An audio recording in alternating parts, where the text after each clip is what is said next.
दोस्तों, इस बात को तो समझ लेना चाहिए कि जंग शुरू से ही अमेरिका और ईरान के दरमियान में है। इजराइल तो एक मोहरे के तौर पर इस्तेमाल किया जा रहा है। यानी इजराइल का स्टार्टिंग में ईरान पर हमला करना वो केवल इजराइल का हमला नहीं था, बल्कि अमेरिकी हमला था। क्योंकि जो कुछ हमला किया इजराइल ने वो अमेरिका के इशारे पर किया, और इस बात को साफ लफ्ज़ों में डोनाल्ड ट्रंप ने एक प्रेस कॉन्फ्रेंस के अंदर कहा कि इजराइल के द्वारा किए हुए हमले की हमें पहले से ही जानकारी थी। अब क्योंकि इजराइल और अमेरिका दो जिस्म एक जान है हम वाली कहानी है। अगर इजराइल की सुई चुभती है, तकलीफ दर्द अमेरिका के होता है, क्योंकि इजराइल अमेरिका का ही पैदा करदा एक मुल्क है और अमेरिका ने हमेशा इजराइल की हिमायत की है। और इजराइल अमेरिका के ऊपर ही, उसके बलबूते पे ही तमाम मिडल ईस्ट देशों को परेशान करता रहा है, चाहे वो फ़लस्तीन हो और चाहे वो लबनान हो, चाहे दीगर कोई सा भी देश हो जहां उसने तबाही मचाई है, मजलूम पर जुल्म किया है, वो सब अमेरिका के इशारे पर आज तक करता आया है। इजराइल ने जो हमला किया ईरान के ऊपर वो भी अमेरिकी इशारे पर हुआ। तो उस वक्त हद हो गई जब अमेरिका ने सुबह के 5 बजे ईरान के ऊपर मिसाइलें दागी, हवाई हमले किए, उनके 3 शहरों को तबाह करने की कोशिश की, यानी फर्दून,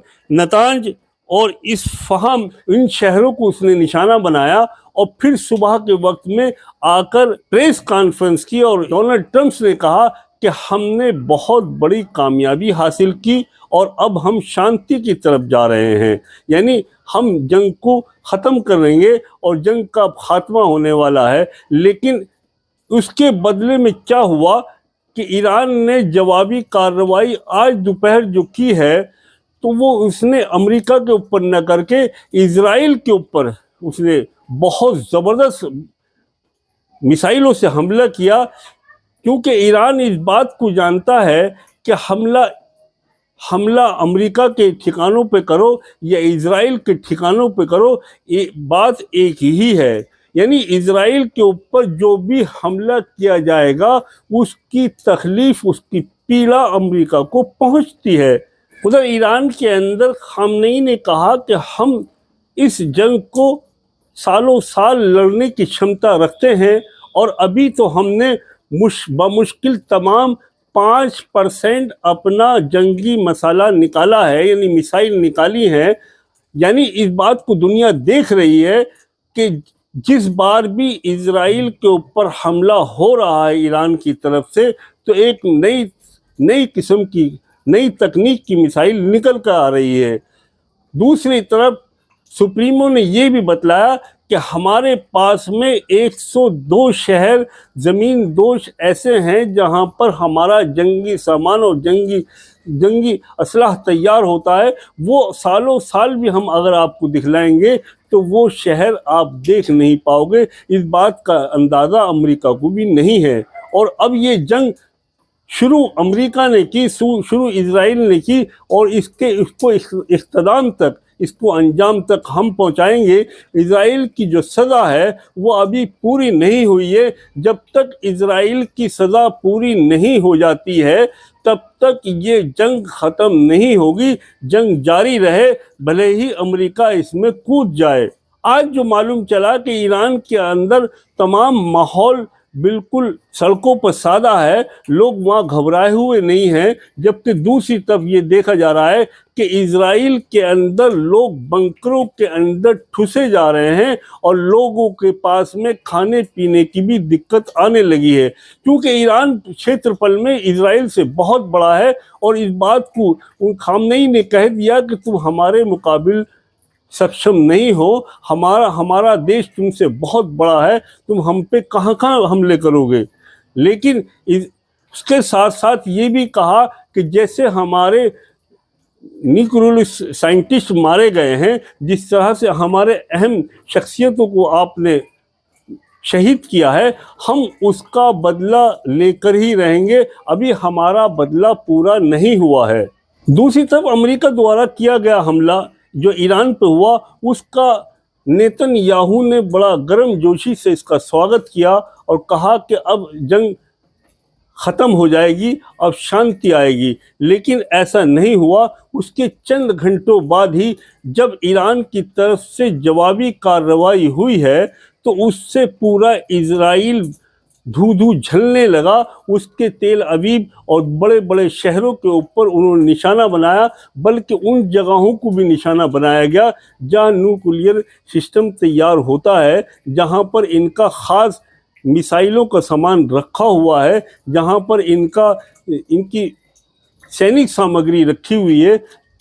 ईरान उन जगहों को टारगेट करके उनका निशाना बना रहा है। इजराइल ने यानी ईरान ने बतलाया कि हमारे पास में अभी ऐसी मिसाइलें मौजूद हैं जो लगभग 2 से 3 हज़ार किलोमीटर दूरी पर सटीक निशाना मारने की क्षमता रखती हैं। अभी तक जो हाइपेनिक्स जो मिसाइलें छोड़ी गई हैं वो 1400 से 18 किलोमीटर की रेंज में थी, लेकिन अब जो नई मिसाइलें निकाली हैं वो 2000 से 2800 किलोमीटर की दूरी पर सटीक निशाना मारने की क्षमता रखती हैं। सुप्रीमो का कहना है कि ऐसी मिसाइलें हमारे पास लाखों की तादाद में मौजूद हैं और हम इस जंग को अभी और आगे बढ़ाएंगे और अभी इस जंग को हम अभी चालू रखेंगे।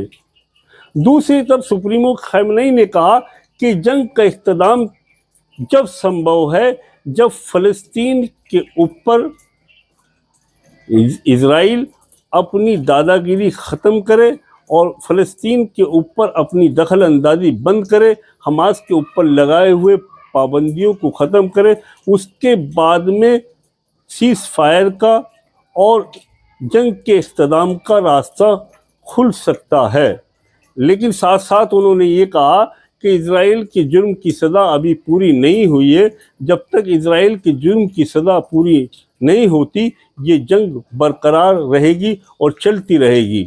दोस्तों, ये बात भी सच्चाई है कि डोनाल्ड ट्रंप ने जो हमला किया है ईरान के ऊपर आज सुबह, ये वहाँ की जो उनकी संविधान है, कॉन्स्टिट्यूशन है और वहाँ जो कांग्रेस पार्टी है, उन सब की बातों को नकारते हुए, कॉन्स्टिट्यूशन को छोड़ते हुए, कॉन्स्टिट्यूशन के बरखिलाफ ईरान के ऊपर हमला किया गया। जिस टाइम में डोनाल्ड ट्रंप ने अपना चुनाव लड़ा था उस वक्त में उन्होंने कहा था किसी भी देश के अंदर अगर किसी प्रकार की कोई जंगी गतिविधियां होती हैं, जंग होती है, तो हम उसके अंदर कोई दखलंदाजी नहीं करेंगे बल्कि सुलह कराने की कोशिश करेंगे। लेकिन वो अपनी बातों के बरखिलाफ गए। इसी वजह से खamenei का कहना यह है कि अमेरिका के ऊपर हम बिल्कुल भी कोई एतबार नहीं करते, अमेरिका की किसी बात पर हमको भरोसा ही नहीं है। खamenei ने अपनी दूसरी जगह भाषा में ये कहा कि अगर पूरी दुनिया के जो UN हैं और ज़िम्मेदार लोग हैं वो मिलकर अगर बात करते हैं तो कुछ सोच विचार किया जा सकता है। लेकिन अभी जंग के बंद होने का वक्त नहीं आया, जंग अभी जारी रहेगी और जब तक हम इजराइल को उसके करतूतों की, उसकी गुनाह की सज़ा नहीं दे दें तब तक हमें सब्र नहीं आएगा और ये जंग चलती ही रहेगी।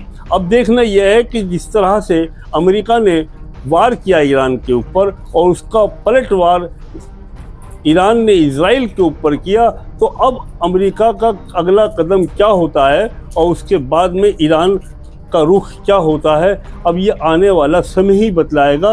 अभी तक जो हालात थे वो सामने आए और आगे हालात ऐसे बनने जा रहे हैं, हो सकता है कि ये जंग किसी ऐसे मोड़ पर आकर ख़त्म हो जाए जो इसका कोई ख़ास नतीजा निकले। लेकिन हालात ऐसे दिखाई फ़िलहाल देते नहीं हैं, क्योंकि हालात अभी दोनों पार्टियां झुकने को तैयार ही नहीं हैं और किसी मसौदे पर साइन करने की तो बात बहुत दूर की है। जो शराइत रखी खamenei ने, उस शराइत को किसी भी हाल में न इजराइल मानेगा और न अमेरिका इसके ऊपर राज़ी होगा, क्योंकि अमेरिका और इजराइल की एक ही रणनीति है और एक ही है कि मिडल ईस्ट देशों के ऊपर हमेशा दबाव बना के रखना, जिसको चाहा उसको कुचल देना और जिससे चाहा अपनी मर्जी माफिक काम लेना। लेकिन मिडल ईस्ट देश के अंदर आने वाले ईरान की ताकत का अंदाज़ा शायद इजराइल को नहीं था और ना ही अमेरिका को था कि इससे अगर हम पंगा लेंगे, इसके ऊपर अगर हमला करेंगे तो वो इतना बड़ा पलटवार इजराइल के ऊपर कर सकता है। इजराइल इतनी दिन तक ईरानी वारों को सहता रहा और उसकी नज़र हमेशा अमेरिका के ऊपर बनी रही, और ये दुनिया जानती है कि अमेरिका को इस जंग के अंदर आना ही था, क्योंकि जंग शुरू ही अमेरिका ने कराई है और अमेरिका ये हमला ही स्टार्टिंग में अमेरिका के इशारे पर हुआ। इस वजह से लोग और इस बात को वो आश्चर्य नहीं कर रहे हैं, न ही हैरत कर रहे हैं ईरान के लोग कि अमेरिकी हमला अचानक हो गया। उनको पूरी इस बात की बिल्कुल उनको यकीन दहानी थी कि ऐसा होगा ही। इसी वजह से उन्होंने अपने ठिकानों से अपने साजो सामान को पहले ही हटाना शुरू कर दिया था। ईरान का कहना है कि अमेरिकी हमले के अंदर हमारा कुछ हताहत नहीं हुआ है। अमेरिका जिस बात की दावा कर रहा है ये सरासर झूठ है। लेकिन उसके बाद में जो ईरान ने पलटवार किया है वो बहुत ज़बरदस्त वार है, जो 25 से ज़्यादा बतलाते मिसाइलों से उसने लगभग कई शहरों पे इजराइल के एक साथ वार किया, जिससे इजराइल पूरी तरह से बौखला गया और इजराइल की हालात बहुत ज़्यादा इस टाइम नाजुक हैं, जो तस्वीरों से नज़र आ रहा है। दोस्तों, जंग किसी मसले का हल नहीं है। दोस्तों, जंग किसी भी पैमाने पर चली जाए उसके कोई अच्छे नतीजे नहीं निकलते। जंग एक पागलपन है। जंग एक लोगों के लिए एक बहुत बड़ा बहुत दुख का वक्त होता है। जंग के अंदर बेगुनाह मारे जाते हैं, चाहे वो इस मुल्क का हो या उस मुल्क का हो। तो इसलिए हमारी राय यह है कि जंग बहुत जल्दी से जल्दी बंद होनी चाहिए और दोनों देशों के अंदर सुलह होनी चाहिए, और ताकि भविष्य के अंदर कोई ऐसे लोग न मारे जाएं जो बेगुनाह हैं, जिनका कुछ लेना देना ही नहीं है। यह अलग बात है कि अमेरिका और इजराइल मिलकर बहुत ज़माने से मिडल ईस्ट देशों के ऊपर जुल्म करते चले आए हैं। इस बात को दुनिया ने देखा है। फ़लस्तीन के अंदर जो कुछ हुआ है ये भी देखा है, और लेबनान में जो कुछ हुआ वो भी देखा है। ये तमाम इजराइल के पहुंचाई हुई ज़ख्मों को पूरी दुनिया महसूस करती है। इजराइल ने जो कुछ किया है इस बात को मिडल ईस्ट के देश भी जानते हैं। आज इजराइल अगर पिट रहा है तो इस बात से मिडल ईस्ट देश जो है ज़्यादा परेशान नहीं है, बल्कि अंदर खाने इस बात से खुश हैं कि इजराइल को अपने किए की सज़ा पा रहा है। दोस्तों, ये वीडियो आपको अच्छी लगी हो तो प्लीज़ इसको लाइक करें, चैनल को सब्सक्राइब करें, बेल आइकन दबाएं। हमेशा राष्ट्र और देश के हित में रहें और शांति के लिए हमेशा अपने परवरदिगार से, अपने भगवान से, अपने गॉड से दुआ करें कि विश्व के अंदर शांति कायम हो। जय हिंद, जय भारत।